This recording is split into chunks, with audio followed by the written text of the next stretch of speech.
ሃይ ውዶቼ እንዴት ናችሁ? ሰላም ናችሁ ወይ? በያላችሁበት ቦታ ሰላማችሁ ብዝት ይበል። እንዴት ናችሁ? እኔ ደህና ነኝ፣ እግዚአብሔር ይመስገን።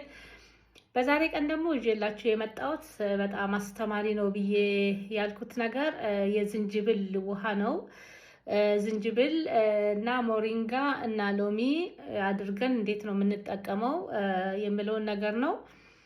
እና መጀመሪያ ዝንጅብሉን ታፈላላችሁ በሻይ መልክ። ዝንጅብሉን ካፈላችሁ በኋላ ታጠላላችሁ በሻይ ኩባያ ማለት ነው። በዛ ላይ የሞሪንጋ ቅጠል አንድ ታደርጉበታላችሁ። ወይንም ደግሞ ሞሪንጋው ፍሬ ከሆነ 3 ፍሬ ታደርጉበታላችሁ። ወይም ደግሞ ዱቄት ከሆነ በትንሿ በስኳር ማንካ አንድ ታደርጉበትና ቀዝቀዝ ካለ በኋላ ጠጡት እና ልባችን ላይ ያለው ሳምባችን ላይ ያለውንና ጉበታችን ላይ ያለውን እንዳለ ስብ ይጠርግልናል። ደማችን እንዲዘዋወር ያደርጋል። በተለይ ደም ግፊት፣ ስኳር፣ ሌላ ነገር ያለው እንትን ይላል፣ ይጠቅማል ማለት ነው። ይረዳል። ደም ዝውውራችን እንዲሰራ ያደርጋል እና ደም ግፊታችን እንዲቀንስ ያደርጋል እና ተጠቀሙ። ላለው ራሳችሁን ጠብቁ። ብዙ ጊዜ እኔ አይደርስብኝም ይሄ በሽታ ወደ እኔ አይመጣም ብላችሁ አትዘናጉ።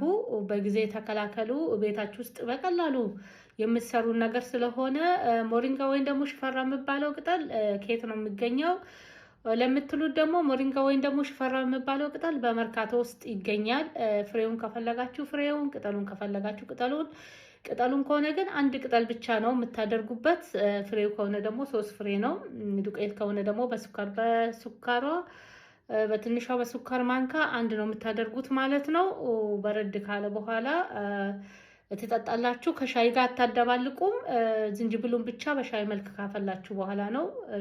ዝንጅብሉ ከተጠለለና በረድ ካለ በኋላ ነው እነዚህን ጨምራችሁ ቀዝቀዝ ካለ በኋላ የምትጠጡት ማለት ነው።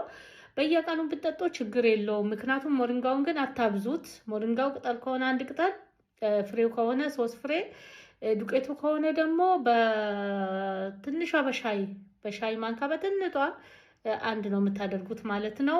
ዱቄቱን ከየት ነው የምናገኘው ለምትሉት አማዞን ላይ አለ። አማዞን ላይ ከፈለጋችሁ ይገኛል።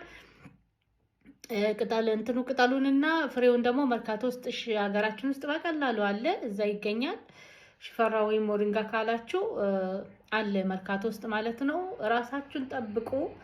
ምንም በሽታ አይመጣብኝም ብላችሁ መዘንጋት የለባችሁም።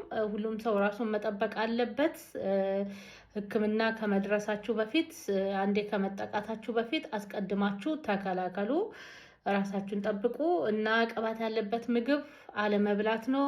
ቅቤን የበዛበት፣ ዘይት የበዛበት ምግብ፣ ጨው የበዛበት ምግብ አለመብላት ነው። እነዚህን ነገሮች መቀነስና መለማመድ ነው ያለብን እና ጤንነታችን ለመጠበቅ በጣም ቅባትና ጨው በጣም አደገኛ ናቸው እና ቀይ ስጋን አዘውትሮ መብላት ጥቅም የለውም። አንዳንዴ አልፎ አልፎ ቢሆን ጥሩ ነው። ጮማ ነክ ነገር በጣም ጥንቃቄ ያስፈልጋል።